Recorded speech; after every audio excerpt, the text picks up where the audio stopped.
Welcome to Lesson 2. We will be looking at how to maintain and optimize a computer, brought to you by Gustavo Garza. The objectives for Lesson 2 are to identify how and what is an operating system, how to remove services that may be slowing a computer, how the operating system aids a user in removing temporary files by using disk cleanup, and also how to use disk defragger. Let us begin by looking at some operating systems. The screen shows 3 operating system symbols, and although there is many different operating systems, the presented OS symbols here will be that of an Apple OS, a Linux operating system, and a Windows operating system. For this lesson, we will focus on Windows 7. What does an operating system do for a computer? The operating system actually works with both the user and the electronics that the user will require assistance from. In this screen, you can see the direct communication that takes place between the user and the hardware components. Components such as the keyboard, the hard drive, printer, and the CPU, all these devices communicate into one central area, which is the operating system. Microsoft Windows 7 comes prepackaged with several tools to help a user make their system work at its optimal condition.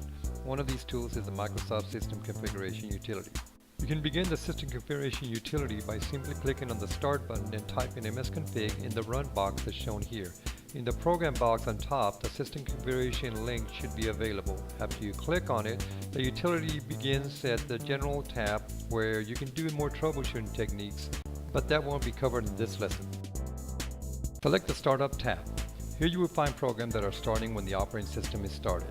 If you are not familiar with the items shown, do not worry. There is plenty of reference online to guide you. Items that normally begin at the startup are the antivirus programs and several Microsoft programs. Everything else starts after the operating system has started.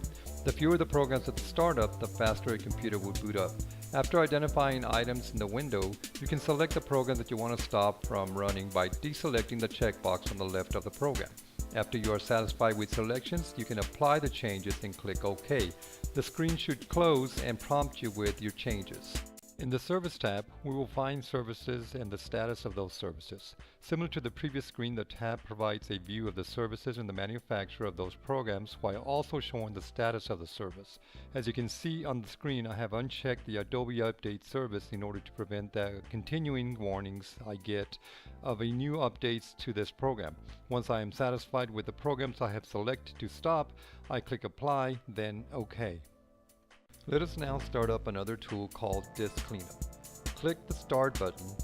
On the Run box, type Disk, and on the Program box on top, you will see Disk Cleanup link. Click the Disk Cleanup, and this next screen will display you with a selection of the drives you would like the operating system to scan.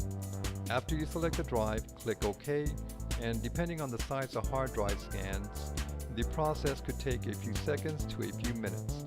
Once complete, you will be displayed with the items and the amount of space you can gain by deleting them. As you can see on the screen, I have selected temporary internet files, and under the files there is a description box with the information of that particular selection. Once you are satisfied with the selection, click OK, and this will remove and complete the process. Now let us examine the last tool of Lesson 2, which will be Disk Defragmenter. Click the Start and type Disk on the Run box. On the Program box, click on Disk Defragmenter. The next screen gives a brief description on defragging a computer. It also provides a link for further description of how defragging a computer operates. If we look in the middle of the page, we see a status box. In the example, I provide a view of 2 drives. One is my internal drive and the other is an external drive. The example shows the last time the defrag has been used with each drive. Normally, an external drive would not be defragged, and this one here is no exception. A defrag on any drive could provide faster access time for the computer to read and write to that drive. In this example, I have started the defrag tool on drive C by clicking on the button called Defrag Disk.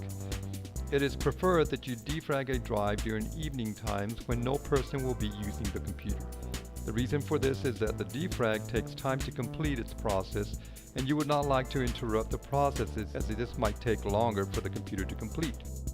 This concludes Lesson 2. I hope you have enjoyed the presentation, and please come back for Lesson 3, where we will talk about potential dangers that come with internet and file transfer.